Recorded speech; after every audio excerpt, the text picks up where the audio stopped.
الحمد لله وحده والصلاة والسلام على من لا نبي بعده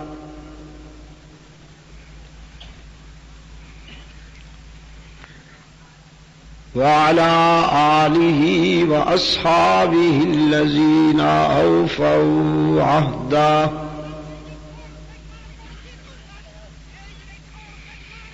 الذين هم مفاتيح الرحمة ومصابيح الغرر. أعوذ بالله من الشيطان الرجيم. بسم الله الرحمن الرحيم.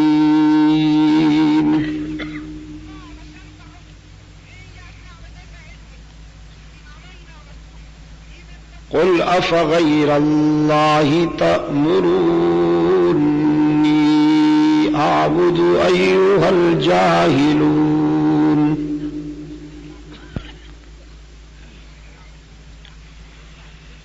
ولقد أوحي إليك وإلى الذين من قبلك لئن أشركت ليحبطن عملك وَلَتَكُونَنَّ مِنَ الْخَاسِرِينَ.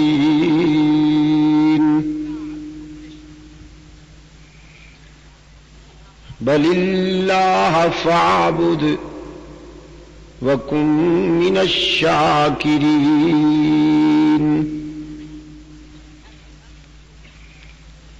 وَمَا قَدَرُوا اللَّهَ حَقَّ قَدْرِهِ وَالْأَرْضُ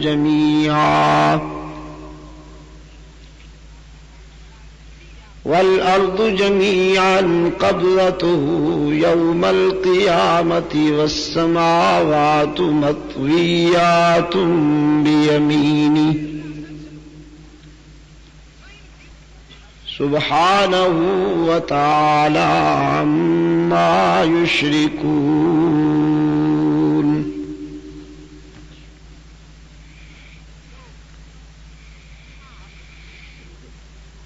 إذا السماء انفطرت وإذا الكواكب انتثرت وإذا البحار فجرت وإذا القبور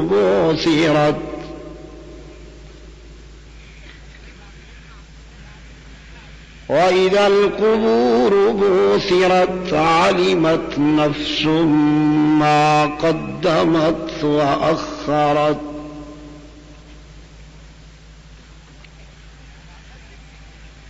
يا أيها الإنسان ما غرك بربك الكريم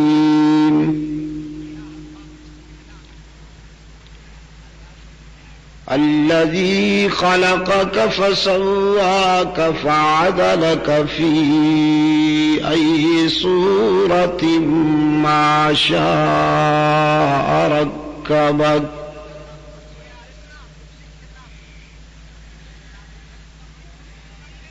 يا أيها الإنسان ما غرك بربك الكريم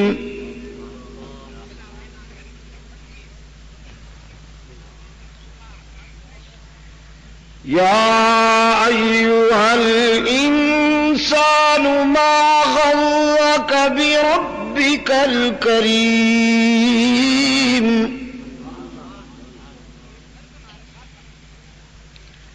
الذي خلقك فسواك فعدلك في أي صورة ما شاء ركبك.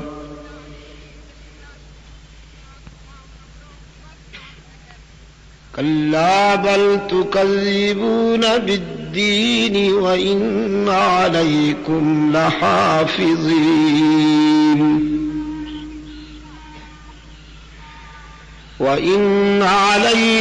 لحافظين كراما كاتبين يعلمون ما تفعلون.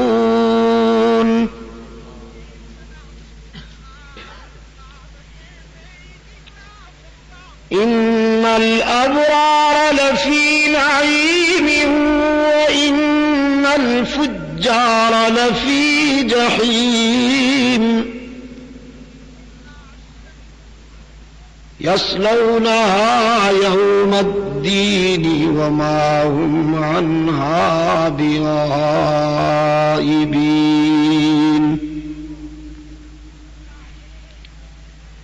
وما أدراك ما يوم الدين ثم ما أدراك ما يوم الدين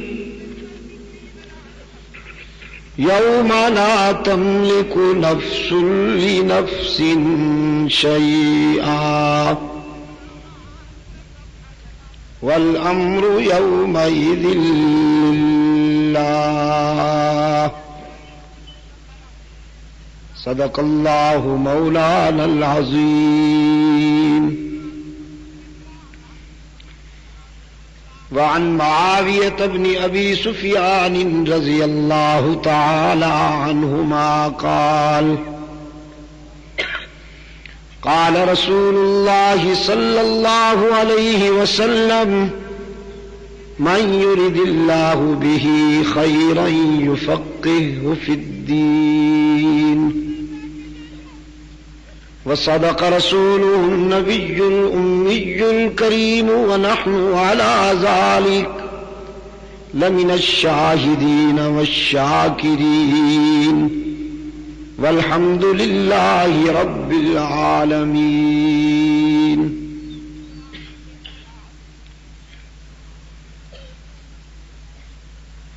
ارباب علم و دانش،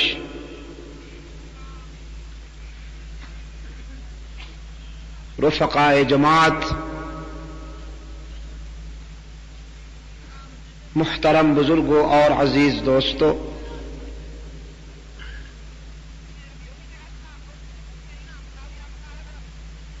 مجلس تحفظ حقوق اہل سنت و جماعت کراچی ڈویژن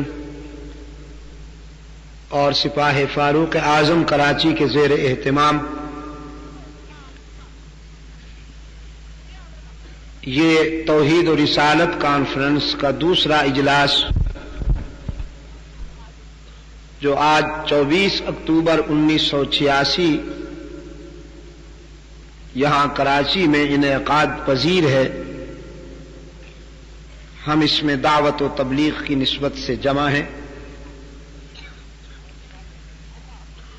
جیسا کہ آپ حضرات کو یہ معلوم ہے کہ میں ایک طویل اور پرپیچ سفر کر کے یہاں حاضر ہو رہا ہوں۔ 2 روزہ ختم نبوت کانفرنس تربت کے سلسلے میں مکران ڈویژن کے دورے پر میں گیا ہوا تھا۔ ابھی کچھ دیر پہلے ہم کراچی میں پہنچے ہیں۔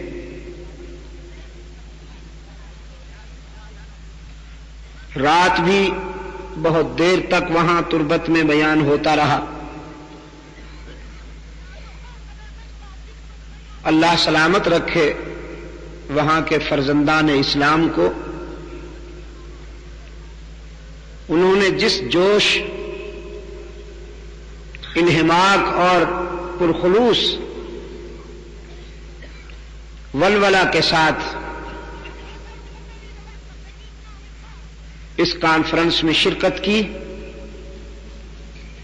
وہ اپنی مثال آپ تھا۔ پھر آج جمعہ کی نشست میں بھی تقریباً 1.5 گھنٹہ تک وہاں پر بیان ہوتا رہا۔ گوادر، پسنی اور پنجگور تک سے فرزندان اسلام کے قافلے اس کانفرنس میں شرکت کے لیے پہنچے، اور مجھے یہ دیکھ کر بہت خوشی ہوئی کہ میرے عزیز نوجوانوں نے بہت ہی زیادہ اس موقع پر اپنے ایمانی جذبات کا مظاہرہ کیا۔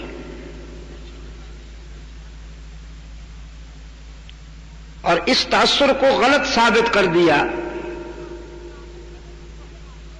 کہ بلوچستان یا مکران کا نوجوان خدا نخواستہ اپنے دین سے یا ایمان سے دستبردار ہو کر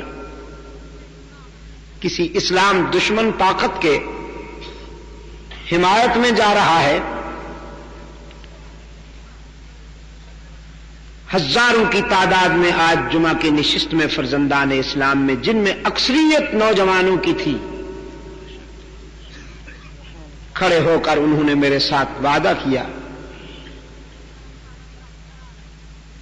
کہ جب تک ہم زندہ ہیں انشاءاللہ قادیانی تو یہاں ہیں نہیں مکران میں، لیکن زگریوں کی گاڑی ہم نہیں چلنے دیں گے، اور سرخ سامراج کے ایجنٹوں کو انشاءاللہ مکران ڈویژن میں 1 انچ بھی جگہ نہیں ملے گی۔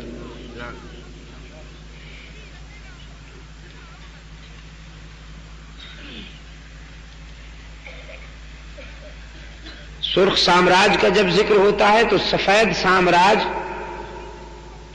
پہلے ہی ملحوظ رکھا جائے کہ اس کے خلاف تو ہماری جدوجہد جاری ہے ہی،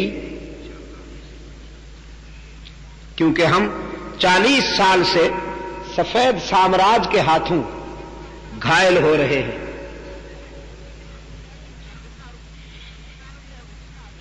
سرخ سامراج کا تو ہوا دکھایا جاتا ہے کہ وہ آئے گا تو یہ کر دے گا اور وہ کر دے گا۔ اللہ ہمیں اس کے شر سے محفوظ رکھے، عزائم جوان رکھیے اور ارادے بھرپور۔ لیکن اس وقت جو ہماری جد و جہد ہے وہ امریکن سامراج کے تسلط سے گلو خلاصی ہے۔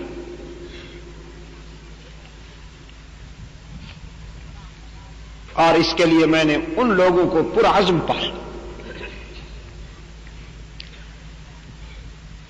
مگر تھک اتنا گیا ہوں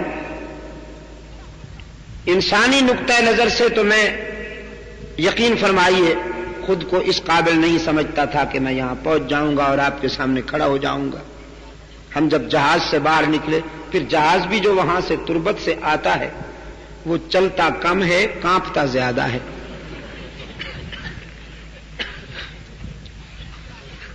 یہ جو فوکر قسم کے جہاز ہیں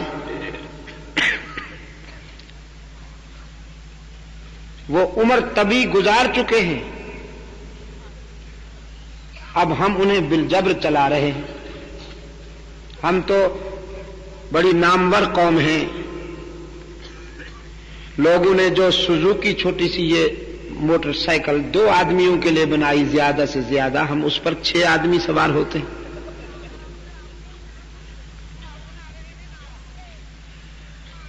میں پچھلے دنوں وہاں چترال کے سفر پہ جب تھا 3-4 دن پہلے، تو ہم وہاں بونی کی طرف جا رہے تھے، چترال سے برف پوش پہاڑ، کچا راستہ، جیپ کا جو ٹائر سائڈ پر تھا اس سے کوئی 3-4 انچ بھی زمین فارغ نہیں تھی، بالکل کنارے پہ چل رہی تھی۔ آنکھیں بند کر کے کلمہ شہادت پڑھتے ہوئے ہم چلتے رہے 4.5 گھنٹے۔ اور یہ بیچاری جیپ جو ہوتی ہے پہاڑ پر جب چلتی ہے تو یوں محسوس ہوتا ہے جیسے اونٹ کی پشت پہ چیونٹی جا رہی ہو، کیا حیثیت ہے اس کی۔ اور ہمارے آگے جو جیپ جا رہی تھی نوجوان، جس میں 5-6 جیپیں تھیں، ایک ایک جیپ پر 22-22 25-25 افراد سوار تھے، حالانکہ اس میں زیادہ سے زیادہ 8 آدمی بیٹھنے چاہیے۔ اس سلسلے میں تو ہم بڑے نامور لوگ ہیں۔ آپ نے دیکھا نہیں کہ کل آخر ایک فوکر نے دل ہار دیا، زمین بوس ہو گئے۔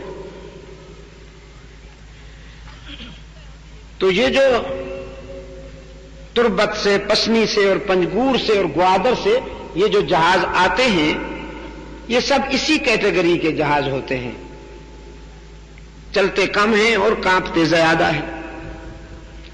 اور ان میں جو مسافر بیٹھتے ہیں ان کے ذہن میں یہ مصرع بار بار گونجتا ہے کہ شاید یہ تیری زندگی کا آخری سفر نہ ہو.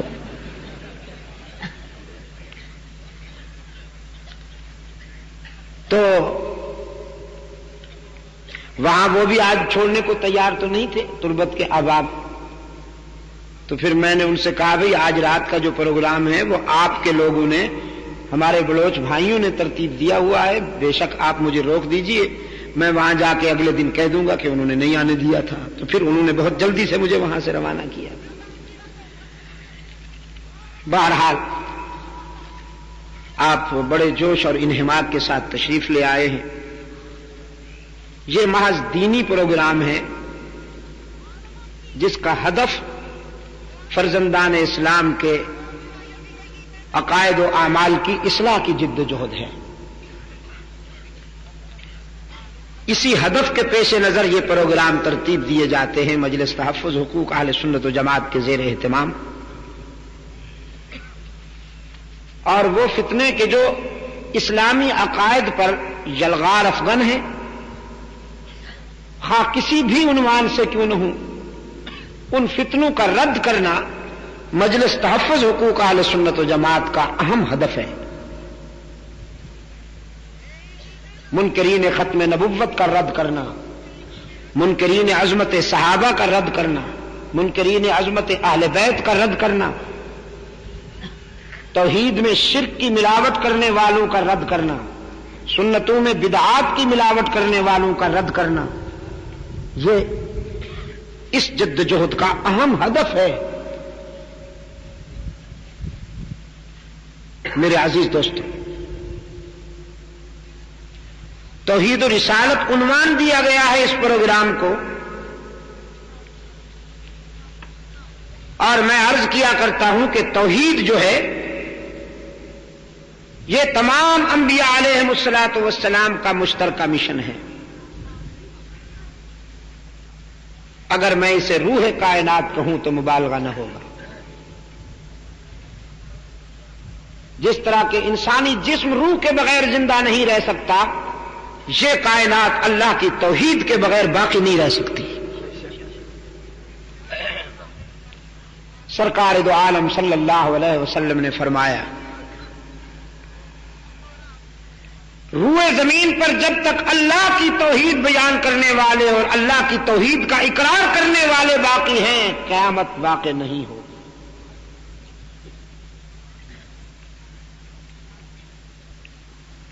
اللہ کا غضب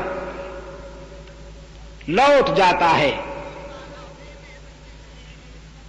اللہ کی توحید کے اقرار سے، اور اللہ کے بندوں پر اللہ کی وحدانیت کے اعلان کو سن کر اللہ کا غضب لوٹ جاتا ہے، اس کا غصہ رحمت سے بدل جاتا ہے.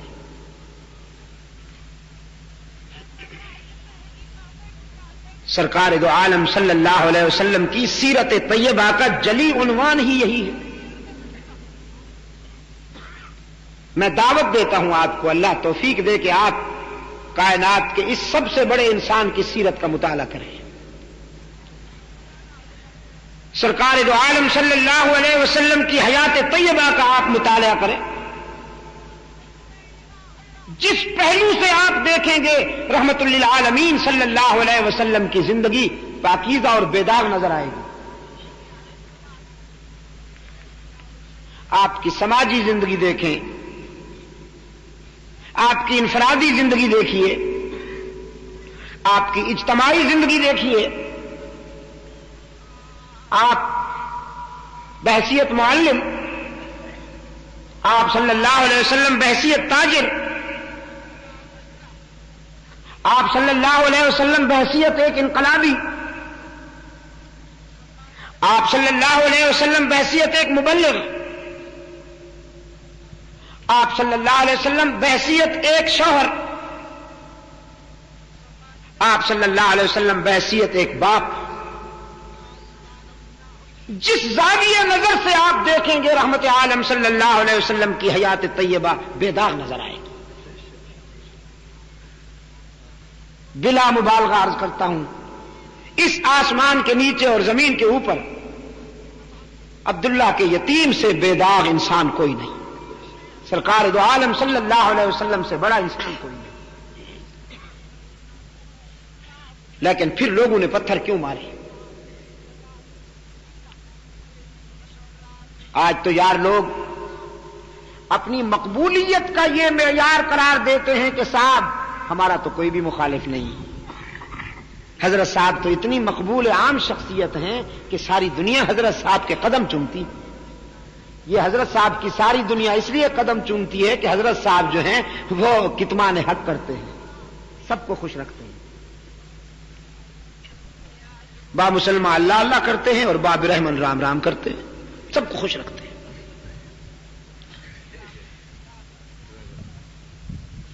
حضرت صاحب کو اس سے کوئی دلچسپی نہیں ہے کہ کوئی مظلوم آنسو بہا رہا ہے، اس سے کوئی دلچسپی نہیں ہے کہ کسی کے حقوق چھینے جا رہے ہیں، اس سے کوئی دلچسپی نہیں ہے کہ انسانی برادری کے ایک طبقے کو مسلسل مظلوم رکھا جا رہا ہے اور اس کے حقوق کا استحصال کیا جا رہا ہے۔ حضرت صاحب کو تو صرف ایک ہی بات سے دلچسپی ہے کہ نذرانوں کی آمد کا سلسلہ ٹھنڈا نہیں پڑنا چاہیے۔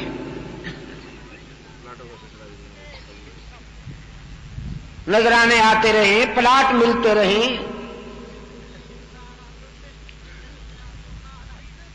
بس رنگینیوں میں مست ہیں۔ اور سرکار دو عالم صلی اللہ علیہ وسلم کی اس بیدار انسان کی زندگی یہ ہے کہ ایک لمحہ بھی جہاد سے آپ کو مبرہ نہیں ملے گا، پوری زندگی جہاد مسلسل سے عبارت ہے۔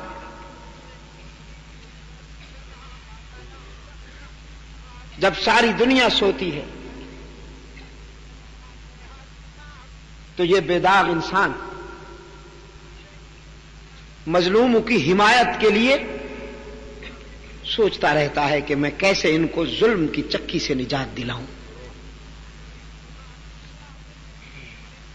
اور آپ کراچی کے روشن ضمیروں میرے الفاظ یاد رکھیے گا اور امانتاً عرض کرتا ہوں، جب تک روئے زمین پر اللہ کی توحید کا تصور حکومت نہ کرے اس وقت تک ظلم و استحصال کا خاتمہ نہیں ہو سکتا۔ کچھ کر لیجیے، توحید عین انصاف ہے اور شرک عین ظلم ہے۔ جس معاشرے میں،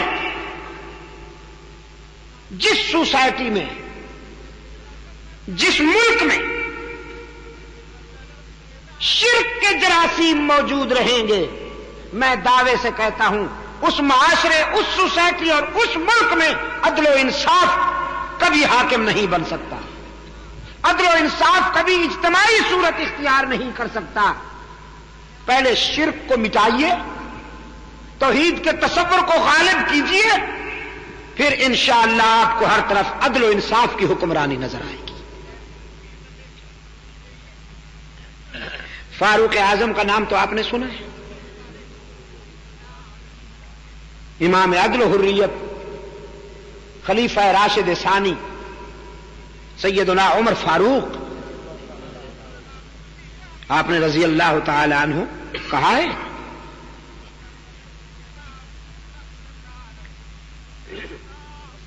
آپ نے ان کے دور میں مثالی عدل پڑھا ہوگا، لیکن دعوت فکر دیتا ہوں فاروق اعظم رضی اللہ تعالی عنہ کے دور میں کم و بیش 25-26 لاکھ مربع میل کی سلطنت اسلامیہ میں 1 انچ پر بھی شرک نہیں تھا، دعوے سے کہتا ہوں۔ فاروق اعظم کے دور میں کوئی آستانہ نہیں تھا،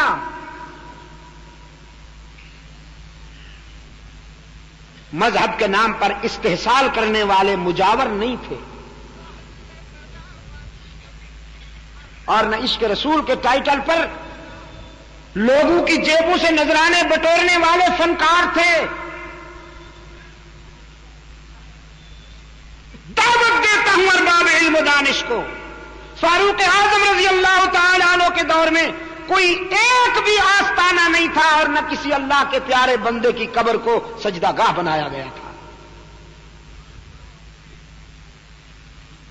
ایک صاحب تو کہتے تھے اس زمانے میں ولی اللہ ہوتے کہاں تھے.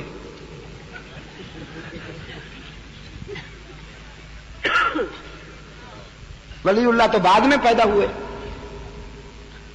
اللہ تیری شان، صحابہ سے بڑا ولی اللہ ہے کوئی؟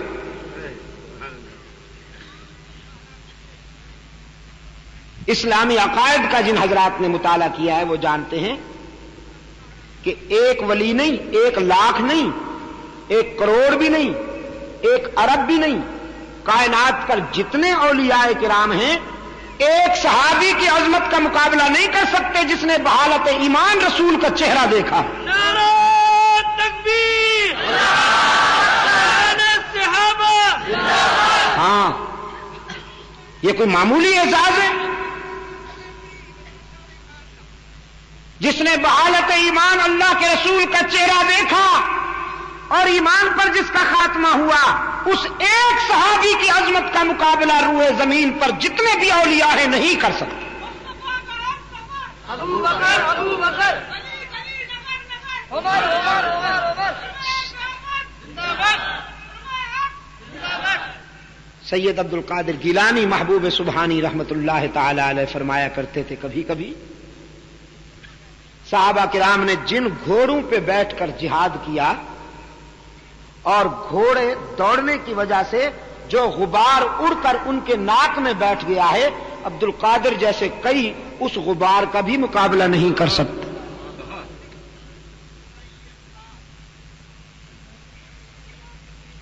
اور فنکار کہتا ہے اس زمانہ میں ولی اللہ تھے کہاں کہ ان کے روزے بنتے یا ان کے آستانے بنتے، یہ تو بعد میں پیدا ہوئے.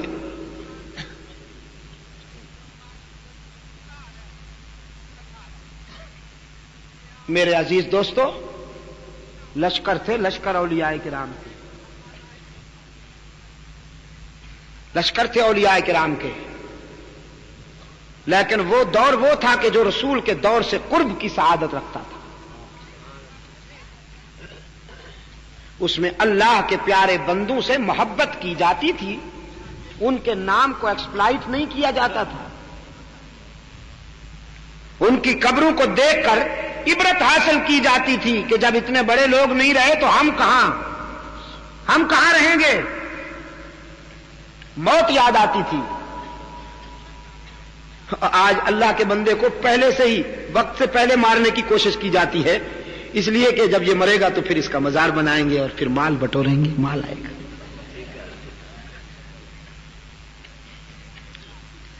فنکاروں نے تو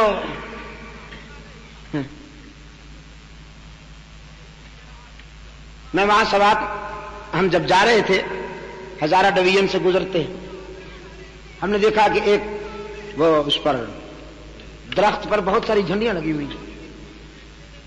میں نے پوچھا بھی یہ کون سی سرکار ہے؟ انہوں نے کسی بزرگ کا نام لے کے کہا جی یہ حضرت یہاں تھوڑی دیر کے لیے بیٹھے تھے.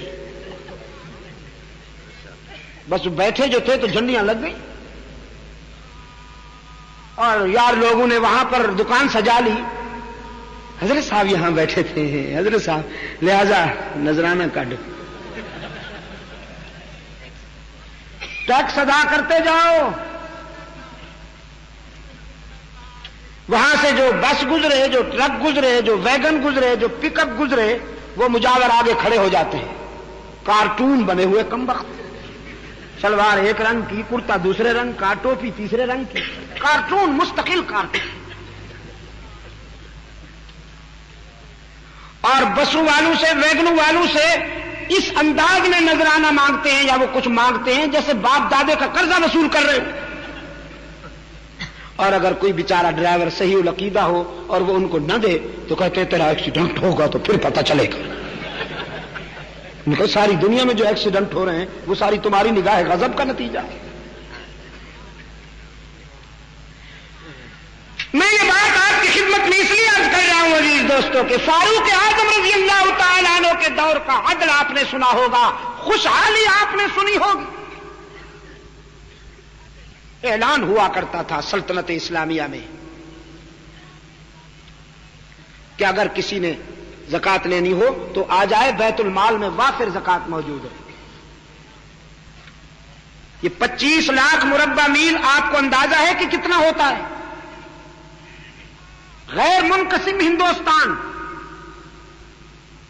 غیر منقسم ہندوستان بھی 25 لاکھ مربع میل سے کم ہے۔ اتنی عظیم سلطنت میں اعلان ہوتا تھا کہ زکات لینے والا آ جائے، سلطنت اسلامیہ میں سے کوئی زکات لینے والا نہیں ملتا تھا، ہر شخص زکات دینے کے قابل ہو گیا تھا۔ اور اب تو کوئی چھوڑنے والا نہیں، حاجی صاحب کہہ رہے ہیں۔ پہلے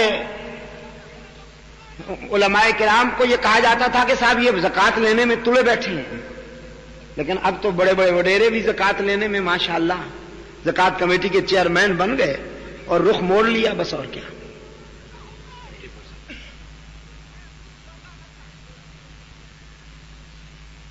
میرے عزیز دوستوں،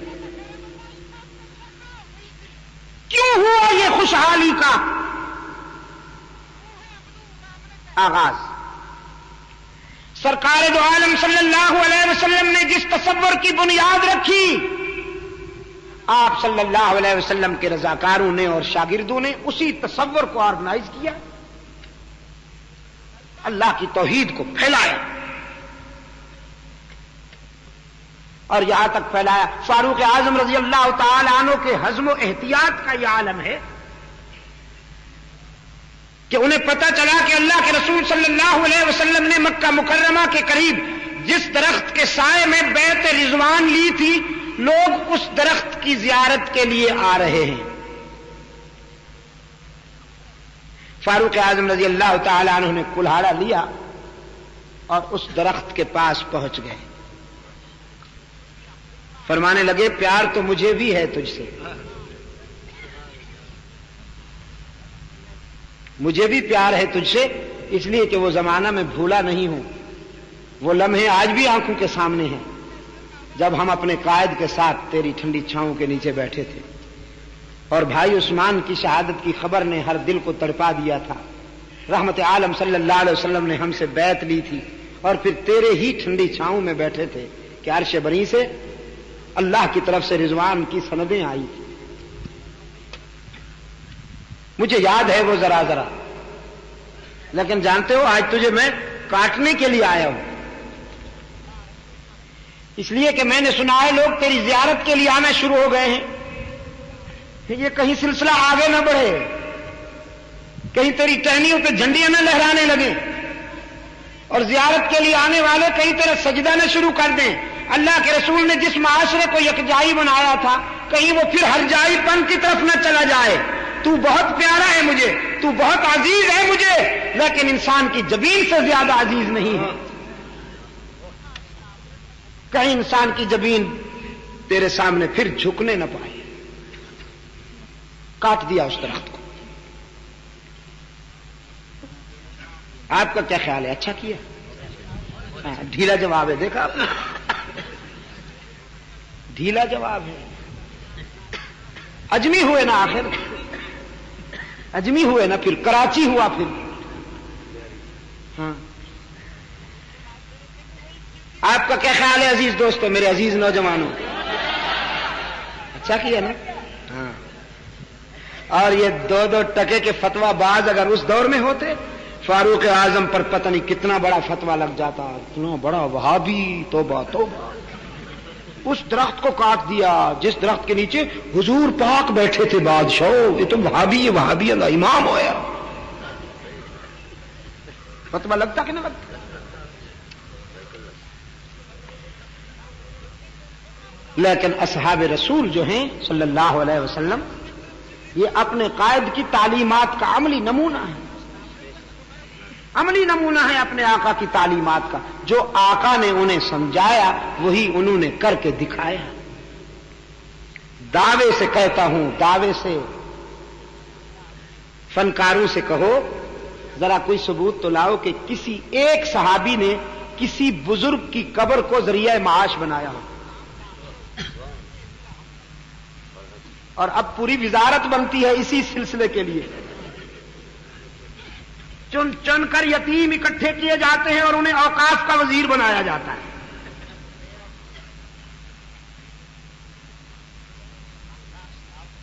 میرے عزیز دوست،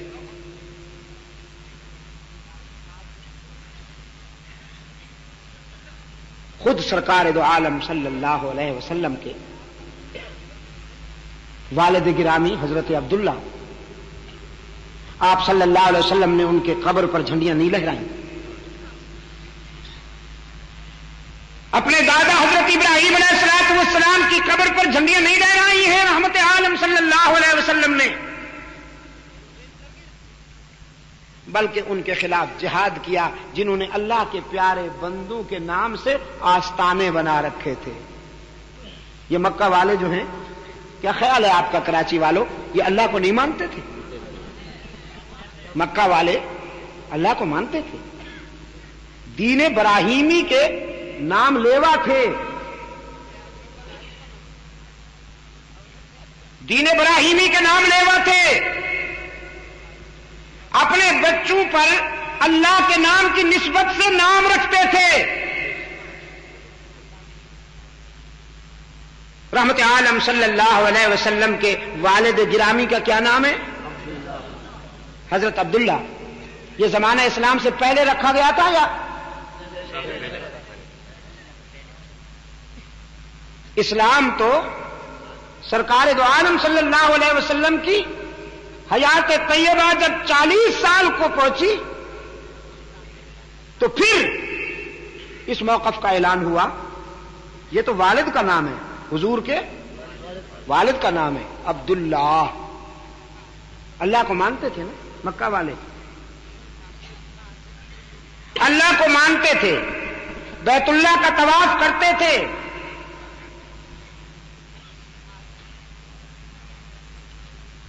نکاح ہوتا تھا، عورتیں عدت میں بیٹھتی تھیں.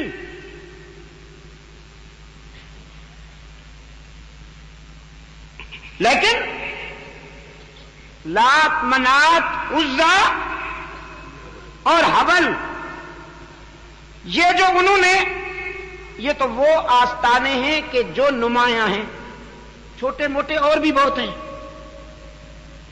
چھوٹے موٹے اور بھی بہت ہیں، وہ بنا رکھے تھے. کیوں؟ ان کے نام پر سالانہ میلہ ہوتا تھا. سالانہ میلہ ہوتا تھا. دور دراز سے لوگ اس میلے میں شرکت کے لیے آتے تھے اور یہ کہتے تھے کچھ لے کے آؤ گے تو کچھ لے کے جاؤ گے، ادروائز خالی ہاتھ آؤ گے تو خالی ہاتھ جاؤ گے. کچھ لوگ آتے تھے لے کر آتے تھے تو مال ملتا تھا انہیں، پورے سال کے چونچلوں کے لیے مال ملتا تھا. اللہ کے رسول صلی اللہ علیہ وسلم نے جب ان سے پوچھا کہ تم اللہ کو مانتے ہو پھر ادھر کیوں جاتے ہو، فرمایا ما نعبدهم الا ليقربونا الى الله زلفى، ما نعبدهم، ہم انہیں نہیں عبادت کرتے ان کی، ہم ان کے سامنے نہیں سر جھکاتے مگر اس تصور میں کہ یہ اللہ کے پیارے ہیں. لِيُقَرِّبُونَا إِلَى اللَّهِ زُلْفَىٰ، یہ اللہ کے پیارے ہیں، ہم گناہگار ہیں، ہماری سنتا نہیں، ان کی ٹھکراتا نہیں، ہماری ان کے آگے، ان کی اللہ کے آگے ہماری سنتا نہیں، ان کی ٹھکراتا نہیں. کتنا پرانا فارمولہ ہے. کتنا پرانا فارمولہ ہے کراچی کے روشن ضمیروں، صدیوں پرانا. آج بھی مذہب کے نام پر استحصال کرنے والے جبہ پوش یہی کہتے ہیں نا تم اور خدا سے رابطہ. چہرہ تو دیکھو اپنا، تمہاری نہیں سنتا. اللہ سے بات منوانی ہے تو ہماری خدمات حاصل ہیں.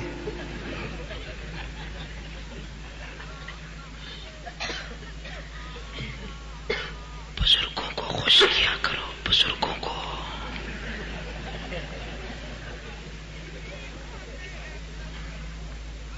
بزرگوں کو خوش کیا کرو.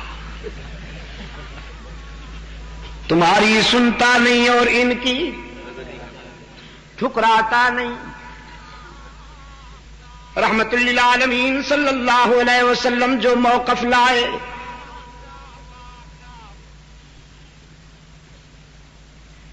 حبیب کبریا صلی اللہ علیہ وسلم نے فرمایا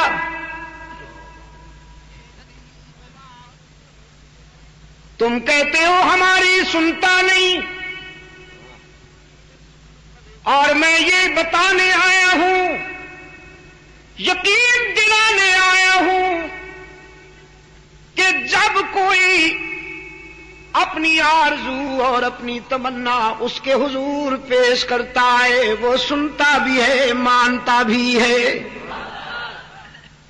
اس سے رابطہ قائم کرنے کے لیے تنکوں کے سہاروں کی ضرورت نہیں.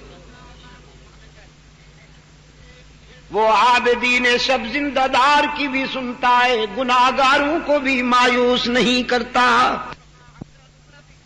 میں کہا کرتا ہوں عزیز دوستو، اسلام دنیا کا منفرد مذہب ہے.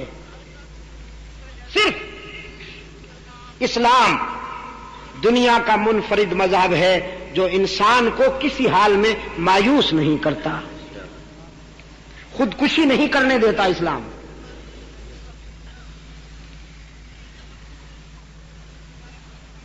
اسلام عابدین شب زندہ دار کو بھی مطمئن کرتا ہے، لیکن جس نے پوری زندگی ایک بھی سجدہ نہ کیا ہو،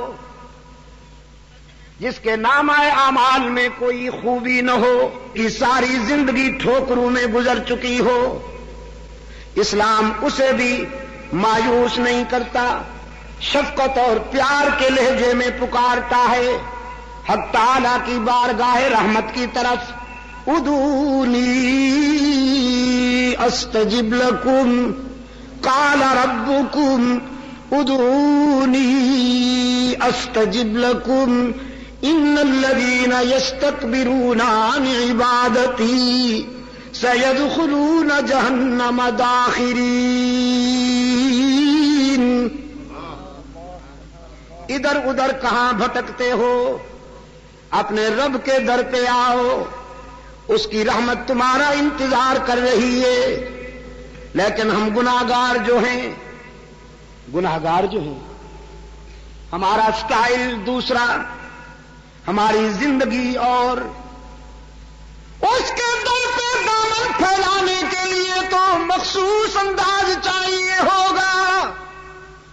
قرآن کہتا ہے بالکل نہیں، اس کے در پہ کوئی بھی آ جائے وہ رب العالمین ہے، کوئی رب المسلمین تو نہیں ہے، صرف رب الاولیاء والمتقین تو نہیں ہے، صرف وہ رب العالمین ہے.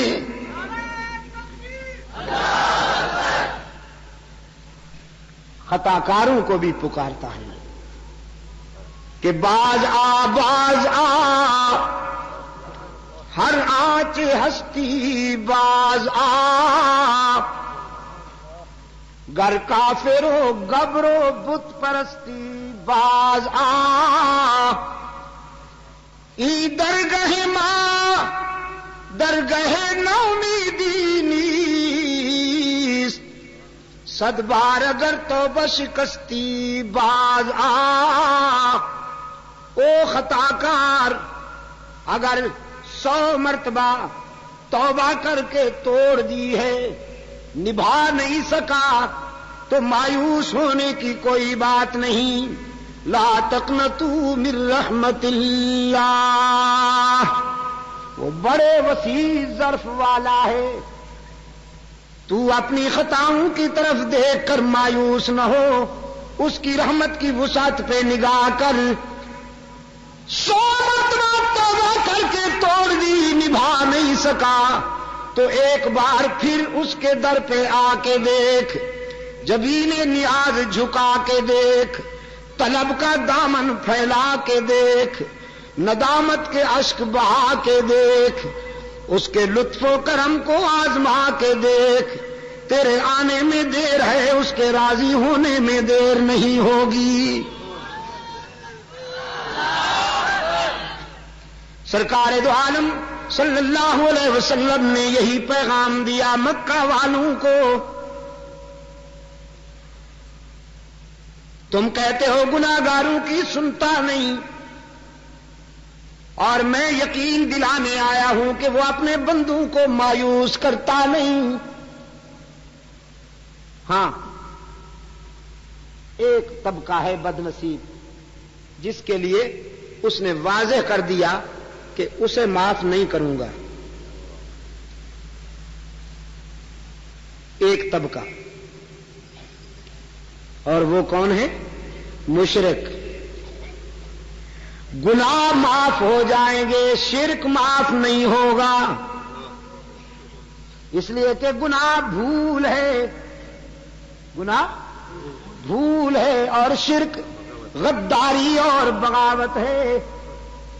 اگر کوئی بھول جائے تو اسے معاف کیا جا سکتا ہے، غداروں کو تم نہیں معاف کرتے تو وہ کیسے معاف کرے گا؟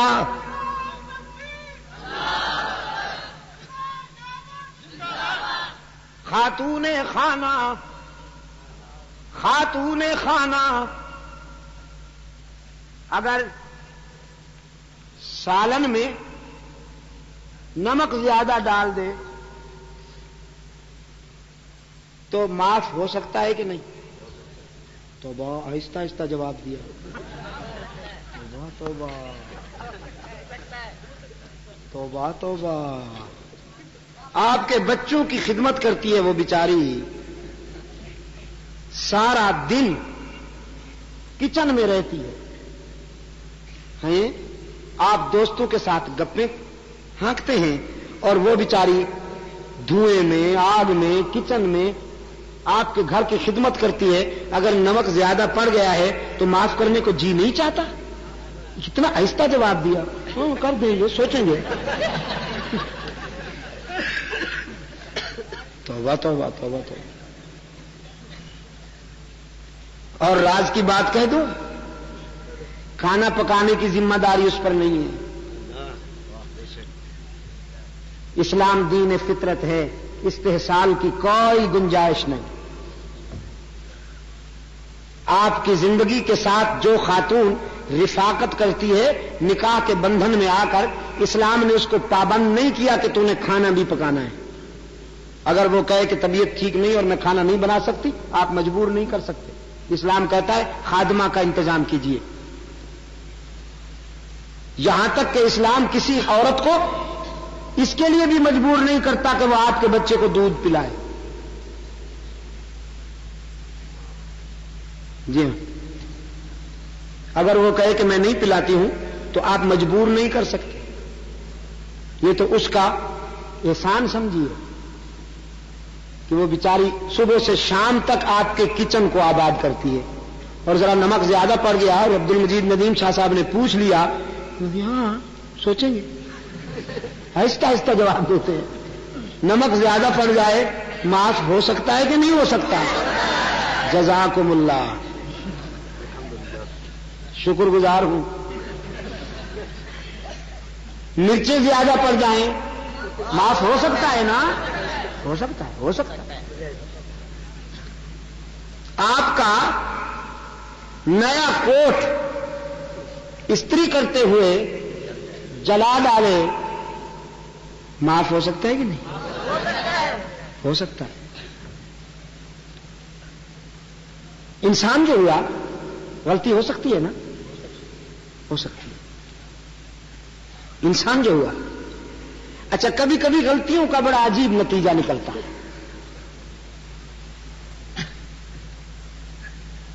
سلطان ابراہیم ابن ادہم بہت بڑا بادشاہ تھا، بڑے حدم و حشم رکھتا تھا، شاہی تمتراق اور آن بان تھی. محل میں جو خادمہ اس کا بستر بچھاتی تھی، ایک دن بستر بچھاتے بچھاتے سو گئی. شاہی بستر کی نرمی اور گداز محسوس ہوا تو پتھر پہ لیٹنے والے جسم کو نیند آ گئی شاہی بستر پر. ابراہیم ابن ادہم آیا، بڑا متکبر بادشاہ تھا. اس نے اپنے بستر پہ لونڈی کو اور جھاڑو دینے والی صفائی کرنے والی خادمہ کو سوتے ہوئے دیکھا تو فرط غضب میں جو چابک ہاتھ میں تھا اٹھا کے 4-5 جڑ دی. وہ ہڑبڑا کے اٹھ بیٹھی، پہلے روئی پھر ہنس دی. ہنس دی تو ابن ادہم نے پوچھا کہ ہنسنا سمجھ میں نہیں آیا؟ رونا تو سمجھ گیا ہوں، چابک مارے میں نے، ہنستی کیوں ہو؟ وہ کنیز کہنے لگی روئی تو اس لیے ہوں کہ تیرے چابک نے میری چمڑی ادھیڑ ڈالی ہے. بالکل ٹھیک ہے، اس نے رلایا ہے مجھے، لیکن ہنس اس لیے رہی ہوں کہ میں یہاں 4-5 لمحے بستر پہ سوئی ہوں، مجھے تو اس کی سزا نقد 4-5 چابک مل گئی ہے. جو ساری زندگی سو رہا ہے پتہ نہیں اس کو کتنی مار پڑے گی.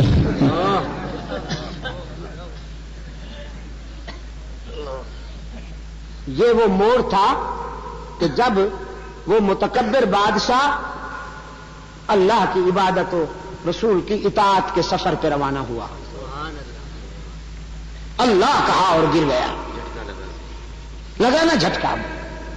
رات بھر روتا رہا. صبح ہوئی، اپنے مشیروں وزیروں کو بلا کر کہنے لگا سنبھالو یہ سلطنت اور تاج و تخت.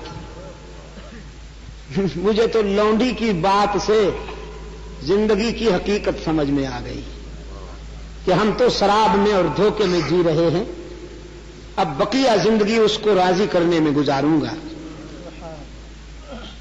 کبھی کبھی یہ غلطیاں بھی بڑے عجیب انجام کی طرف لے جاتی ہیں، مگر انسان جو ہوا غلطی ہو سکتی ہے اور معاف کی جا سکتی ہے. نمک زیادہ پڑ گیا کھانے میں معاف ہو سکتا ہے، کپڑے جلا ڈالے معاف ہو سکتے ہیں، نیا واٹر سیٹ توڑ ڈالا معاف ہو سکتا ہے، ٹی سیٹ توڑ ڈالا معاف ہو سکتا ہے. لیکن اگر اس نے آپ کی عزت و آبرو میں آپ کے بھائی کو شریک بنا لیا معاف ہو سکتا ہے؟ یہ جواب تو بڑا اونچا دیا. غیرت مند ہے نا ماشاءاللہ. اگر آپ کی عزت و آبرو کے حق میں وہ آپ کے کسی دوست کو شریک بنا لے تو معاف ہو سکتا ہے؟ نہیں ہو سکتا. وہ کہے کہ میں نے کوئی تیرے دشمن کے ساتھ تو تعلق نہیں قائم کیا، تیرے پیارے کے ساتھ کیا ہے. یہ دلیل سنی جائے گی اس کی؟ نہیں سنی جائے. اڑا دیا جائے، اڑا دیا جائے.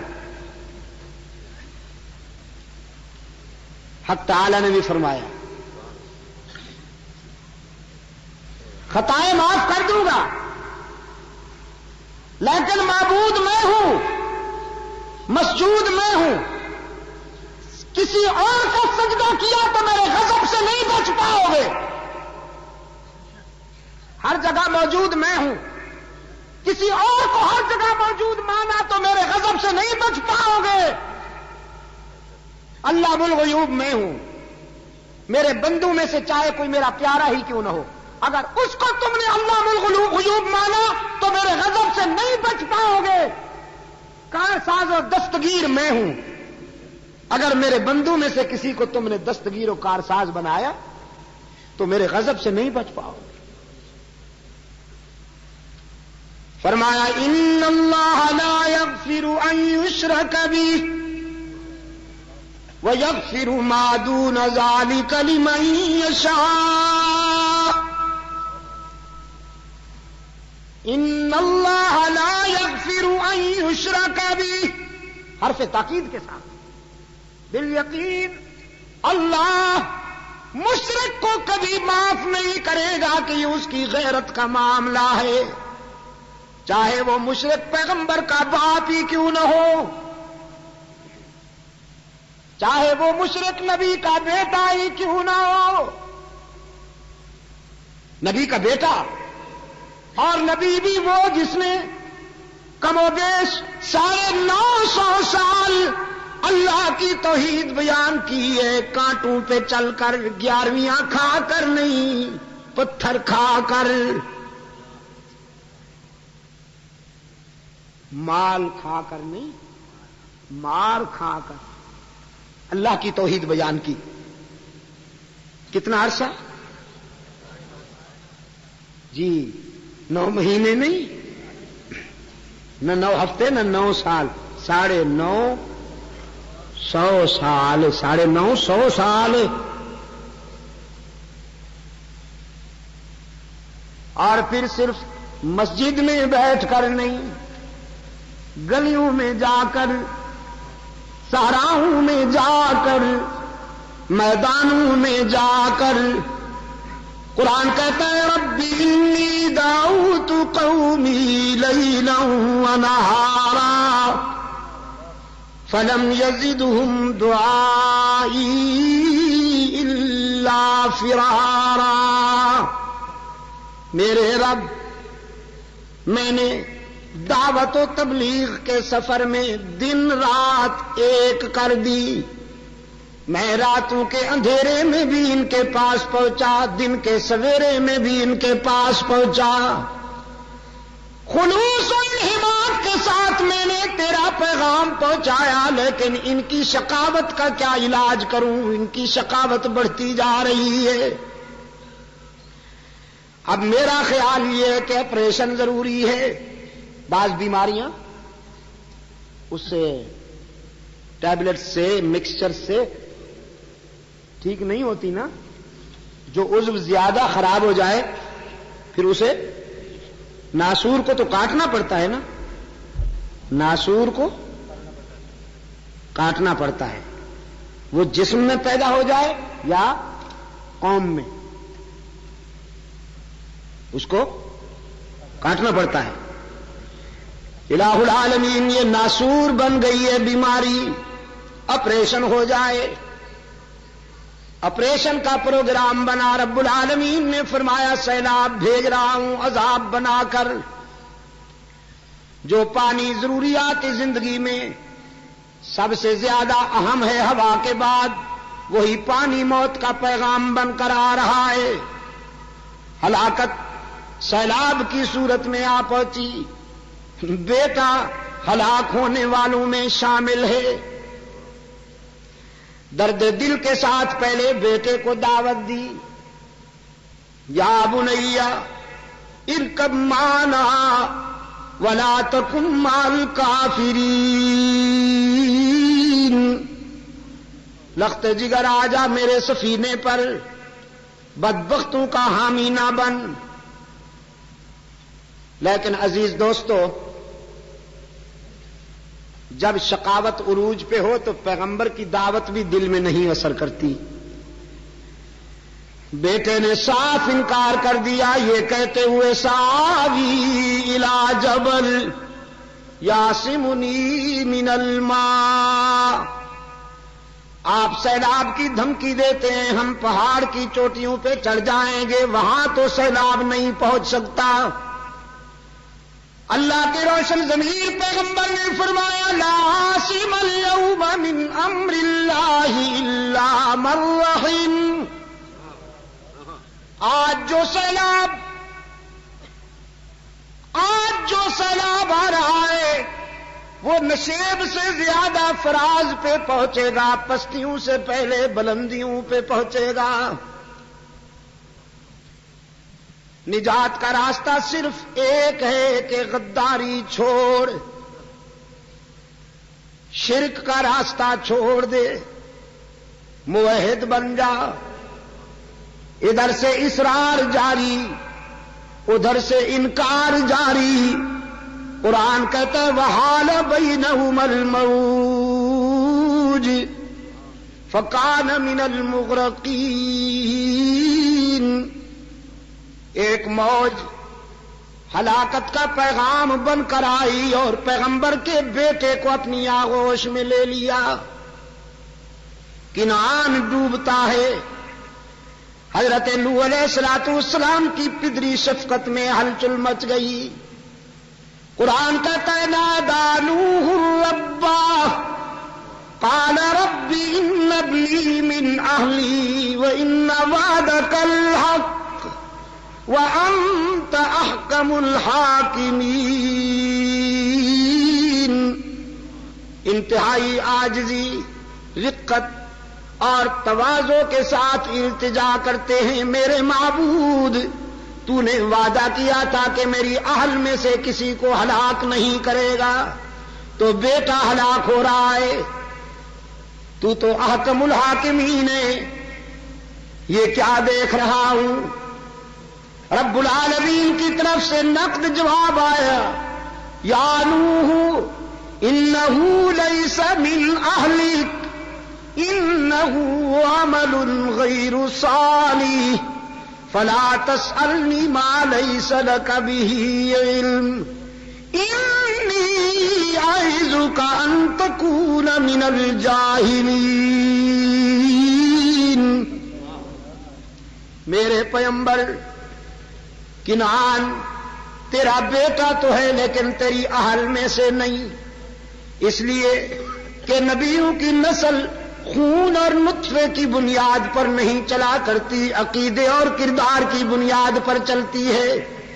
اس نے تیرا عقیدہ نہیں اپنایا، اس نے تیرا کردار نہیں اپنایا، ہم نے اس کا نام تیری برادری کی لسٹ سے خارج کر دیا. یہ راز کی باتیں ہیں جو ہم جانتے ہیں، آپ کو بتا رہے ہیں. اب لا تسألنی ما لیس لک به علم، جس راز کا پتہ نہیں اس کے بارے میں لب کھولنے کی اجازت نہیں. الہ العالمین باپ جو ہوا بیٹے کو ڈوبتا دیکھ کر کیسے چپ رہوں؟ رب العالمین نے فرمایا میرے نبی تیری پدری محبت کی بات ہے تو میری بھی غیرت کی بات ہے. میں سب کو معاف کرتا ہوں لیکن مشرک کو معاف نہیں کرتا. فیصلہ کن بات سنیے. انی اعظک ان تکون من الجاہلین. مشرک بیٹے کی سفارش نہ کیجیے، مشرک کے لیے سفارشی نہ بنیے. میرے روکنے کے باوجود اگر آپ نے اس کی نجات کے لیے پھر دعا مانگی تو نبوت چھین کر تجھے بھی اسی گروپ میں کھڑا کر دوں گا. کانپ اٹھا ہے اللہ کا نبی، کہتا ہے انی اعوذ بک ان اسألک ما لیس لی بہ علم. الہ العالمین تیری ناراضگی سے پناہ مانگتا ہوں، تیرے غضب سے پناہ مانگتا ہوں. تو سب کچھ جانتا ہے، میں تو وہی جانتا ہوں جو تو بتائے. بیٹا بہت عزیز چیز ہے لیکن تجھ سے زیادہ پیاری کوئی چیز نہیں. کنعان جیسے کئی بیٹے بھی ہلاک ہو جائیں لیکن تجھے تو ناراض نہیں ہونے دوں گا. بس یہی ایک طبقہ ہے کراچی والوں جس کے لیے معافی کا دروازہ بند ہے. اور وہ کون سا طبقہ؟ بھی کا مریض. بھی والوں کے لیے معافی کا دروازہ بند ہے. کون؟ بھی والے. اللہ اس بیماری سے سب کو بچائے. وہ دور والے بھی آمین کہیں نا، وہ جو دور بیٹھے ہیں ذرا. اللہ اس بیماری سے سب کو بچائے. اللہ اس بیماری سے سب کو بچائے. یہی پکار تھی جو فاران کی بلندیوں سے گونجی تھی. اسی پکار کی فیض رسانیاں ہیں کہ انسانی برادری میں ابو بکر صدیق جیسے لوگ پیدا ہوئے، اسی پکار کی فیض رسانیاں ہیں کہ عمر فاروق جیسے کردار روشن ہوئے، عثمان ذو النورین جیسے کردار روشن ہوئے، علی المرتضیٰ جیسے کردار روشن ہوئے، اسی پکار کی فیض رسانیاں ہیں۔ اسی ہی نے حسنین کریمین کو عظمت بخشی، اسی ہی نے احمد ابن حنبل کو عروج بخشا، اسی ہی نے ابو حنیفہ کو عروج بخشا، اسی ہی نے مجدد الفسانی کو عزت عطا کی، اسی ہی نے سید عبد القادر گیلانی کو محبوب سبحانی بنا دیا۔ انسانی جبین کی عاجزیوں کے لیے سچا مسجود، بس اس میں بے وفائی نہ ہونے پائے۔ انسانی جبین کی عاجزیوں کے لیے سچا مسجود، علام الغیوب ہر جگہ موجود، کارساز و دستگیر، حاجت روا و مشکل کشا، عزت دینے والا، رزق دینے والا، یا اللہ بھی۔ بعض لوگ کہتے ہیں وزارتیں حضرت نے دلوائی ہیں، چونکہ چادر چڑھائی تھی، چونکہ دودھ سے قبر کو دھویا تھا۔ ہمارے ہاں بھی ایک گنجا ہے،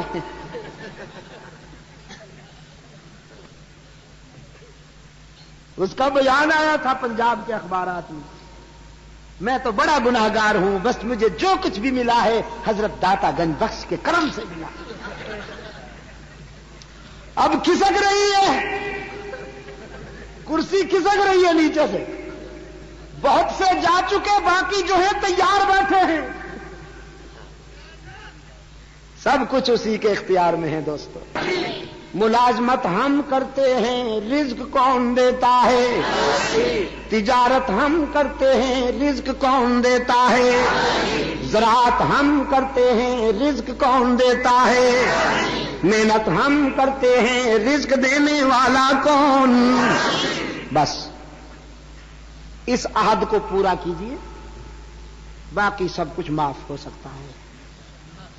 اس کی رحمت سے، رحمت عالم صلی اللہ علیہ وسلم کی شفاعت سے، سرکار دو عالم صلی اللہ علیہ وسلم نے فرمایا پکارو اسی کو، دامن پھیلاؤ اسی کے آگے، سب کچھ ملے گا۔ رب سے رابطہ قائم کرنے کے لیے تنکوں کے سہاروں کی ضرورت نہیں۔ مجاور بس اسی کو نہیں برداشت کر سکتے۔ مجاوروں کے لیے تو یہ پیغام اجل تھا، کہنے لگے تو آپ ہماری انکم کلوز کرنا چاہتے ہیں گویا، ہم یہ جو آستانے چھوڑ دیں تو پھر بھوکے مریں، پھر فیکٹریوں میں کام کریں، آمدنی بند، نذرانے بند، یہ کنوارے مرغے جو آ جاتے ہیں روزانہ بند۔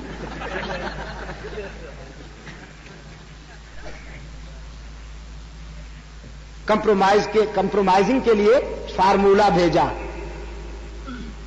بھیجا، دیکھو جیو اور جینے دو کی پالیسی پہ عمل ہونا چاہیے، آپ کچھ نرم ہو جائیے، کچھ ہم نرم ہوتے ہیں، پھر آپ جو چاہیں ہم سے منوائیں، بس تھوڑی سی ہماری بزنس چلنے دیجیے، یہ سلسلہ چلنے دیجیے، نذرانے آنے دیجیے۔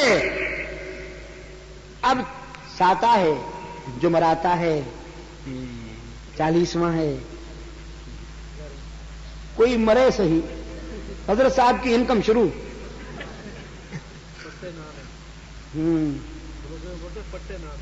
پٹے نانے، اچھا پٹے نانے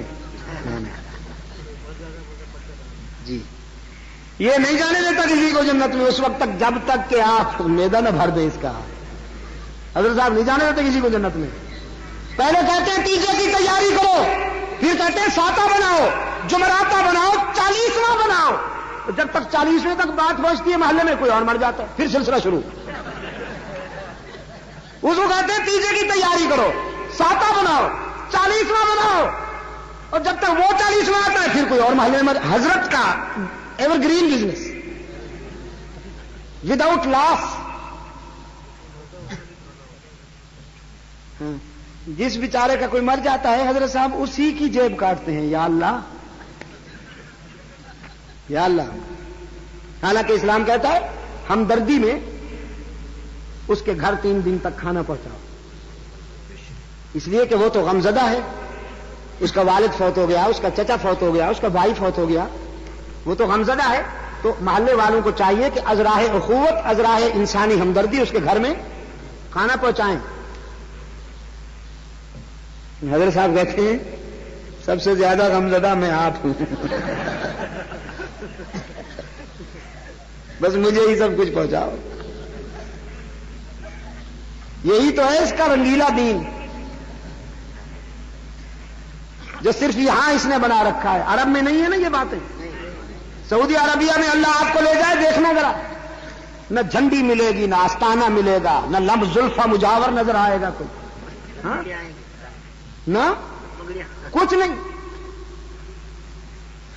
یہاں میرے دوستوں نے بتایا کہ کوئی وہ ایک فوٹو بیچا گیا ہے پچھلے دنوں کراچی میں پگڑی کا. وہ پگڑی کیا ہے کہ مستقل وہ ہے ہیلمٹ. جزاک اللہ. ایک مستقل ہیلمٹ اتنی بڑی ہے.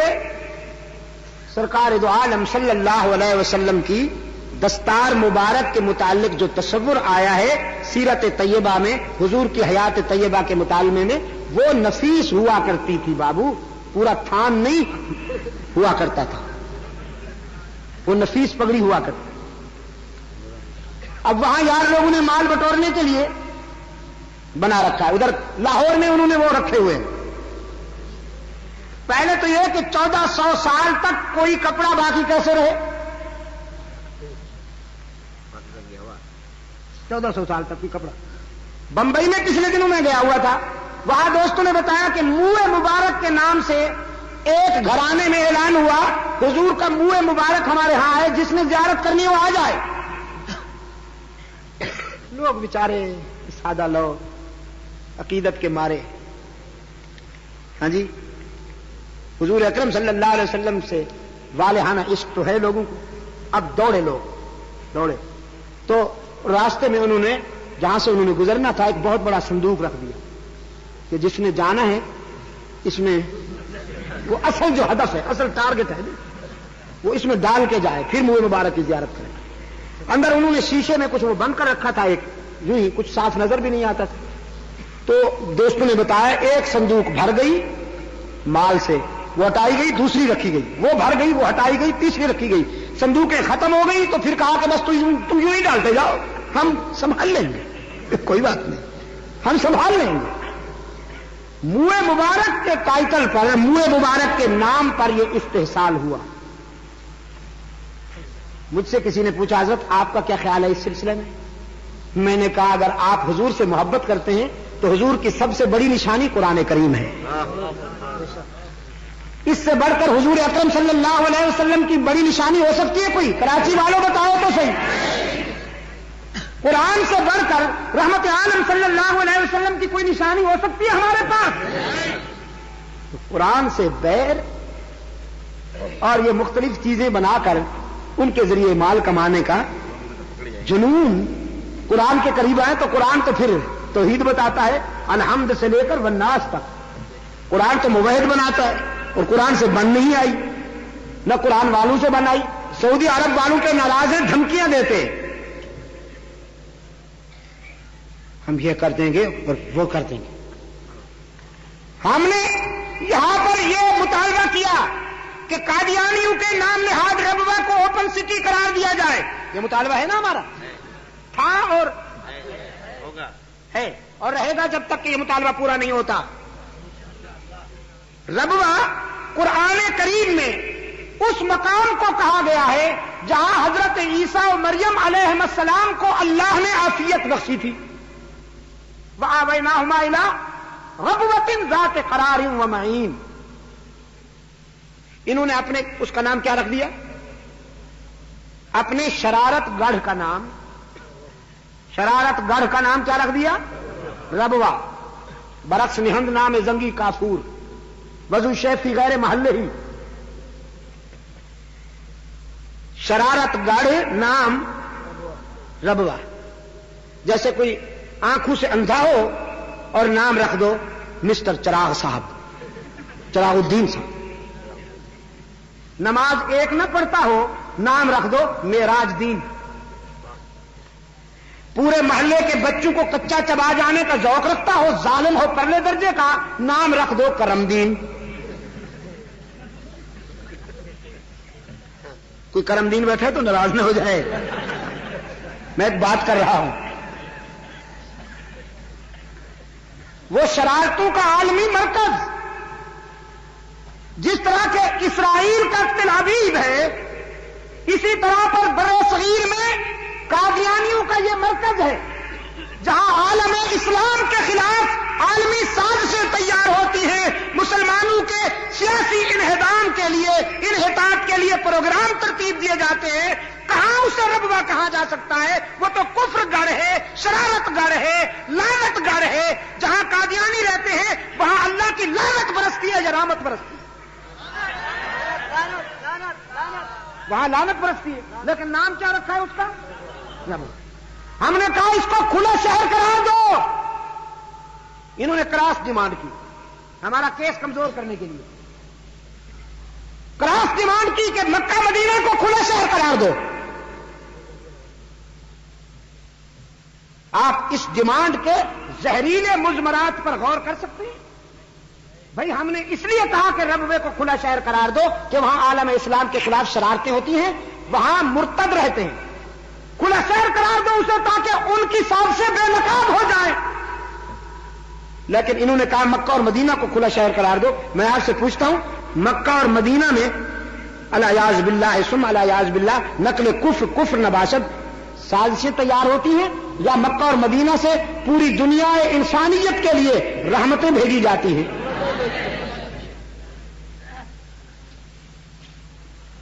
نمازیں ان کی نہیں ہوتی مسجد نبوی کے امام کے پیچھے, نمازیں ان کی نہیں ہوتی حرم کے امام کے پیچھے, اور ہیں عاشق. تو ایسے عاشقوں کا داخلہ بند, داخلہ بند. اور میں نے اس دن کہا تھا نیازی چوک میں کہ اس عاشق کو ڈوب مرنا چاہیے جسے معشوق اپنی گلی سے ہی نکالتے.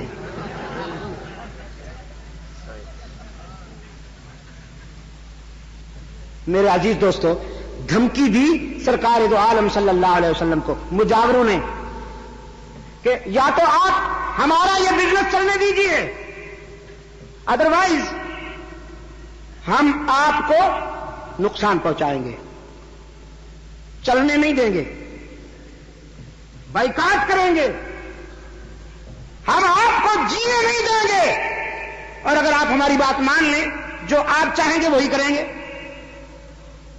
رب العالمین نے فرمایا میرے محبوب قرآن کے لہجے میں جواب دیجئے, قل افغیر اللہ تأمرونی اعبد ایھا الجاہلون.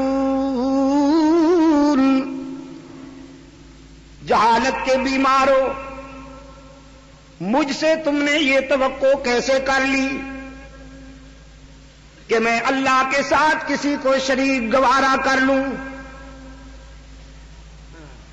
اللہ کی عبادت میں کسی اور کو شریک گوارا کر لوں. تم نے یہ کیسے سوچا کہ تم شرک کی ہڈے اور شرک کی منڈیاں کھول لو اور میں حجرے میں بیٹھا رہوں, عطر لگاتا رہوں, تسبیح پڑھتا رہوں, حجرے میں بیٹھا رہوں؟ نہیں, میں بدر میں آؤں گا, تیار ہو جاؤ, تم سے احد میں ملاقات کروں گا, احزاب میں اتروں گا, تبوک میں آؤں گا, تمہاری دھمکیوں کو کیا کروں. وَلَقَدْ أُوحِيَ إِلَيْكَ وَإِلَى الَّذِينَ مِن قَبْلِكَ لَئِنْ أَشْرَكْتَ لَيَحْبَطَنَّ عَمَلُكَ وَلَتَكُونَنَّ مِنَ الْخَاسِرِينَ. رب العالمین کی طرف سے مسلسل تنبیہ, مجھ سے پہلے انبیاء کو بھی کہا گیا, مجھے بھی کہا جا رہا ہے میرے محبوب, اگر آپ نے دنیا والوں کے ڈر سے میرے ساتھ کسی کو شریک گوارا کر لیا تو میرا محبوب ہونے کے باوجود آپ بھی میری ناراضگی سے نہیں بچ پائیں گے. بل اللہ فاعبد وکن من الشاکرین.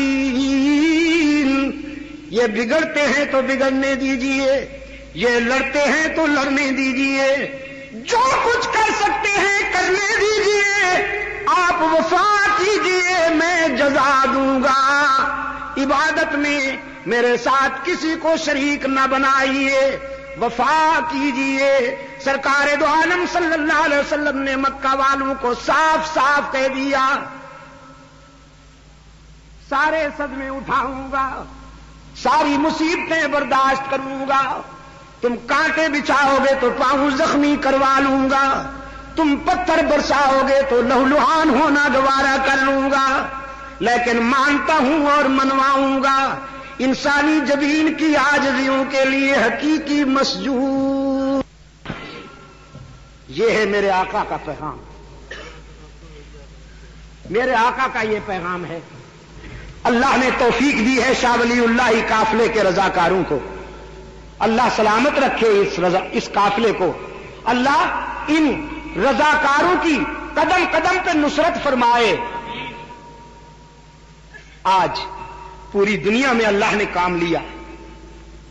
شرک کا تعاقب کرنے والے یہی, توحید کا پرچم لہرانے والے,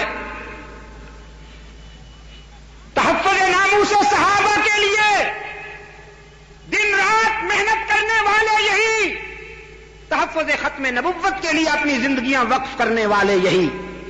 باطل جس عنوان سے آئے اس کا مقابلہ کرنے کے لیے ولی اللہ قافلے کے رضاکار سربکف کھڑے ہیں. اللہ ان کی مدد فرمائے, قدم قدم پر مدد فرمائے.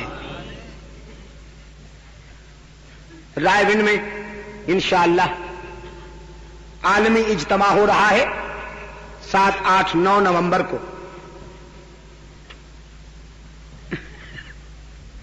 جیسے حضور اکرم صلی اللہ علیہ وسلم کے مقابلے میں مرزا صاحب آئے کہ میں بھی نبی ہوں,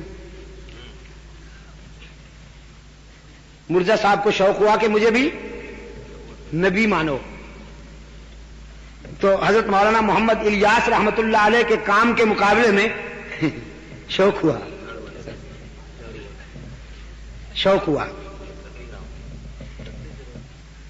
لیکن میرے عزیز دوستو, لکڑی کی ہانڈی کیسے پار اترے, انجام وہی ہوگا. کہاں وہ اجتماع جس میں پوری دنیا سے فرزندان اسلام کھچ کھچ کر آتے ہیں, اخلاص کی بنیاد پر دعوت و تبلیغ کا جذبہ لے کر پوری دنیا سے. گزشتہ سال میں ماریشس اور فرانس کے دورے پہ تھا, وہاں سے ہم آئے تھے اجتماع کے لیے, تو میرے ساتھ 22 افراد کا قافلہ ساتھ آیا تھا اس اجتماع میں شرکت کے لیے.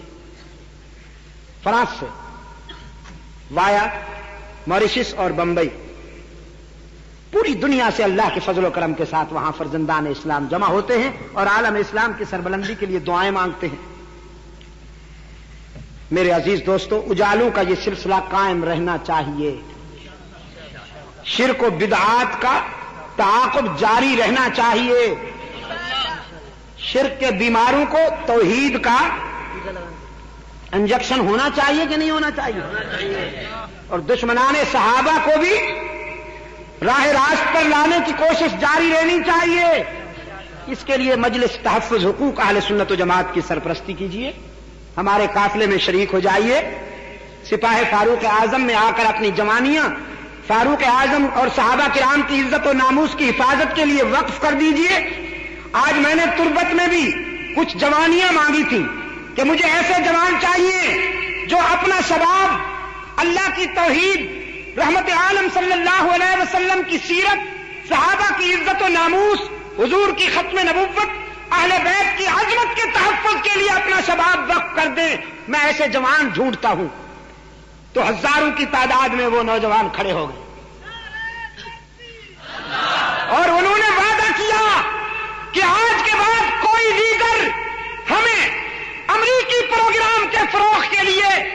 روسی پروگرام کے فروغ کے لیے استعمال نہیں کر سکے گا. آج کے بعد ہمارا شباب اور ہماری جوانی رحمت للعالمین کے ناموس کے تحفظ میں کام آئے گی. اللہ آپ کا حامی و ناصر ہو. میں اسی پر اکتفا کرتا ہوں. توکل اسلامی کیسٹ ہاؤس، شاہ ولی اللہ روڈ، لیمن سوسائٹی کٹا، کراچی. ہمارے یہاں سید علماء کرام کی تقاریر اور نام القرآن کی کیسٹ دستیاب ہیں.